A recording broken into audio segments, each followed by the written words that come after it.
At the exit economy, why being pushed out is your invitation to own everything. Good afternoon, everyone. I want to start by telling you about someone who changed the way I see economic crisis, someone whose work is not just reshaping conversations, but rewriting the rules of resilience and ownership for Black communities. Their name is Ty Shelby, and they are not just a researcher or an advocate. They are a bridge builder. They connect data to dignity. They connect research to real lives. They connect crisis to collective action. Ty Shelby has dedicated their life to illuminating truths that institutions would rather ignore, truths that reveal how systems are designed to sideline Black women, and truths that show us how to build our own tables when we're denied a seat. Their insights have become a roadmap from survival to sovereignty, from hustle to ownership, from being erased to being essential. And today, I want to share what Ty Shelby revealed to me because it is not just information, it is transformation. It is a call to action. It is a blueprint for reclaiming power in an economy that was never designed to include us. Let me start with a number that should shake every single one of us awake. Since February 2025, nearly 600,000 Black women have been economically sidelined, not just laid off, not just downsized, sidelined, pushed to the margins, erased from payrolls, removed from industries they helped build. And with them, $9.2 billion has been drained from the US economy. That is not a dip.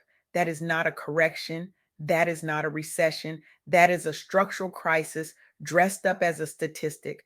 That is an exit economy, and Black women are being shown the door. But here's where it gets even more troubling, even more infuriating.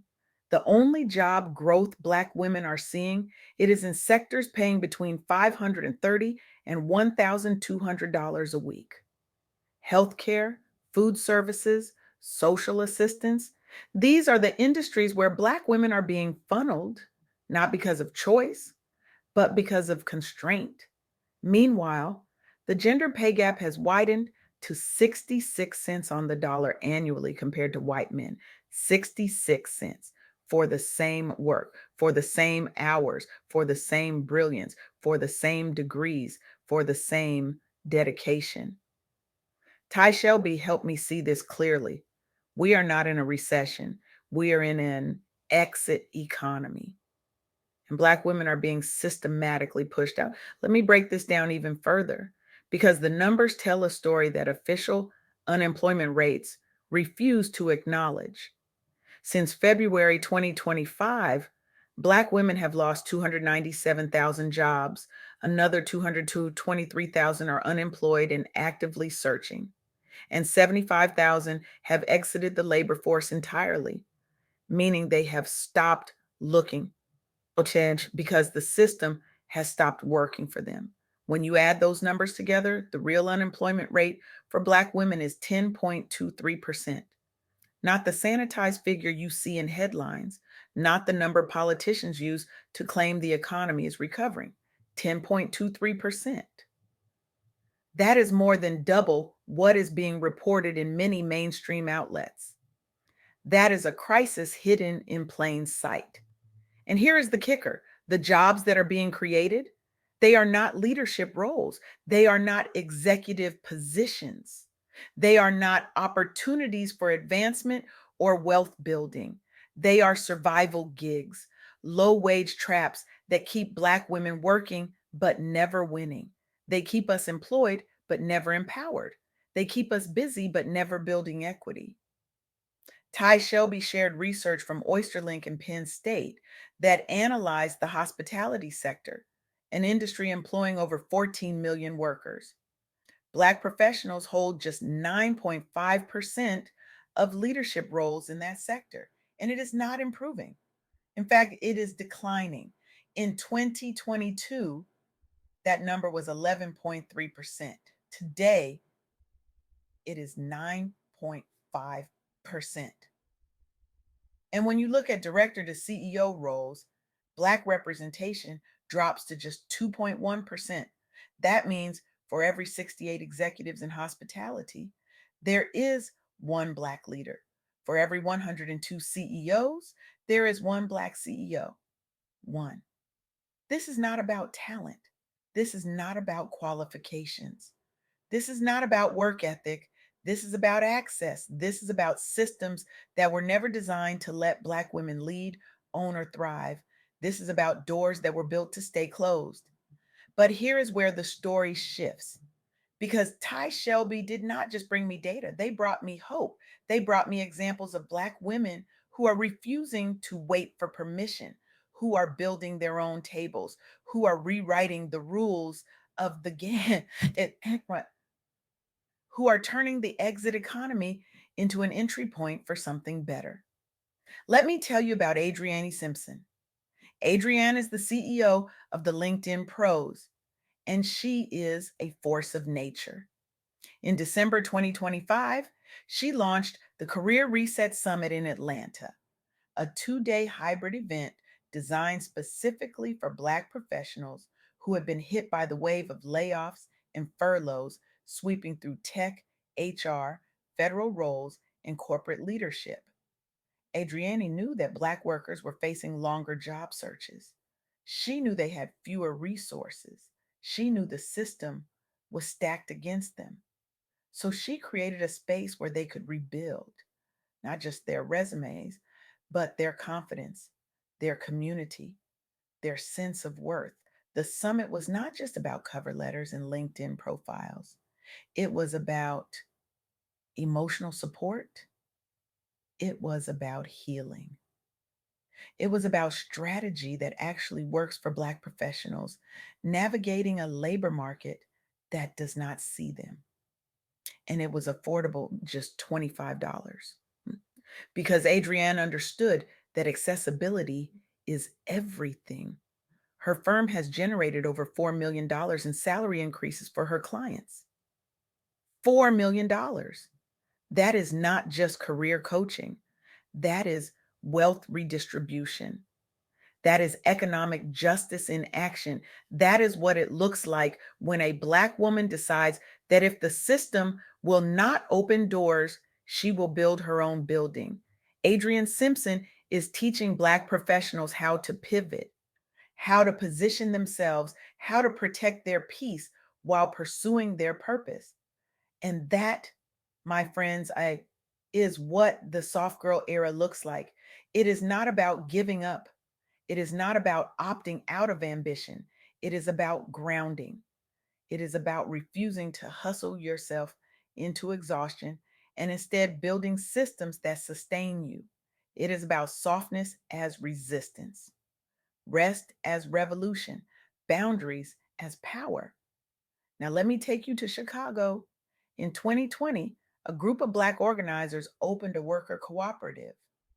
They had spent over a year meeting weekly with experts like Dr. Stacy Sutton, learning about cooperative models, studying how collective ownership could free them from dependence on employers who had historically excluded and exploited them.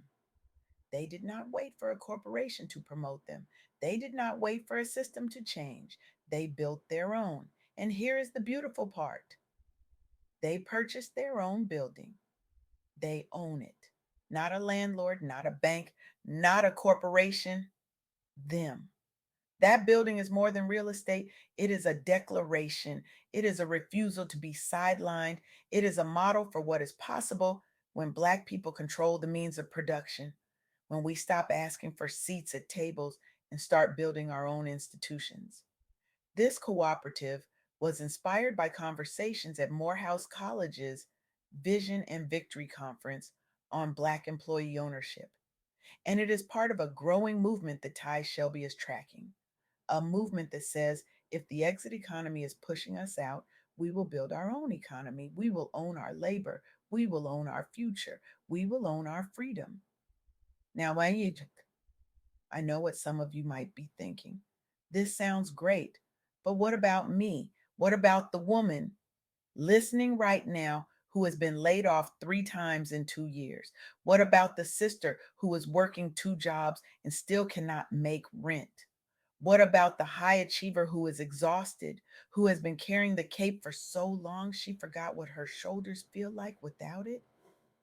What about the woman who has given everything to a system that gave her nothing back? This is where Ty Shelby's insights become deeply personal because the exit economy is not just about jobs, it is about identity. It is about what happens when the world tells you that your value is tied to your productivity, and then it takes away your ability to produce. It is about the grief of being sidelined, the shame of unemployment, the fear of not being able to provide, the exhaustion of constantly proving your worth to people who will never see it. But here's the truth that Ty Shelby wants us to hold. Being pushed out of a broken system is not a failure.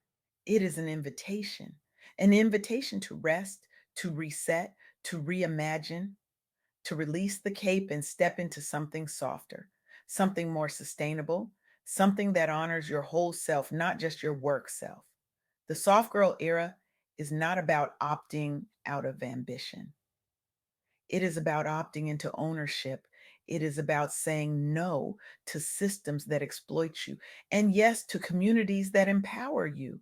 It is about recognizing that your worth is not determined by a paycheck, a title, or a LinkedIn endorsement. Your worth is inherent. Your worth is divine. Your worth is non negotiable. So, what do we do with all of this? How do we move from awareness to action? How do we turn this exit economy into an entry point for something revolutionary? Here's what I need you to do. Not tomorrow, not next week, not when you feel ready. Today, right now, list one action, just one. Join a network like Adrienne Simpson's. Research worker cooperatives in your city. Optimize your LinkedIn profile with intention. Reach out to someone who is building what you want to be part of. Attend a summit, start a conversation, ask a question, take one step, and then track your progress in 90 days. Write it down. Hold yourself accountable. Share it with someone who will hold you to it because transformation does not happen in theory, it happens in practice. It happens in the small, brave decisions we make when no one is watching. And let me be clear, this is not about doing more. This is not about adding another task to your already overflowing plate. This is about doing differently. This is about releasing the hustle that has been grinding you down and embracing the strategy that will lift you up. This is about softness as resistance, rest as revolution, ownership as liberation. Black women have been the backbone of every movement, every industry, every community. We have carried, we have cared, we have created, and we have done it while being underpaid, undervalued, and undersupported. The exit economy is trying to push us out, but we are not going quietly. We are not going at all. We are staying. We are building. We are owning. Ty Shelby reminded me that the data is damning, but the stories are defiant. The statistics are sobering, but the solutions are sacred. We are not victims of this economy. We are architects of the next one. So I will leave you with this. The exit economy is real. The job losses are real. The pain is real. But so is the power. So is the possibility. So is the promise of what happens when Black women stop waiting for permission and start claiming ownership. This is your moment. This is your soft girl era. This is your time to release the cape, to redefine strength on your own terms, to embrace the softness you have been denied, to heal in real time, to protect your peace like it is sacred, and to turn your survival into something that sustains not just you, but generations to come. The exit economy tried to sideline you, but you are not on the sidelines. You are center stage. You are the main character. You are the CEO of your own cooperative, the architect of your own summit, the author of your own story. And that story, it does not end with you being pushed out. It begins with you building something they can never take away. Now go build it, own it, live it.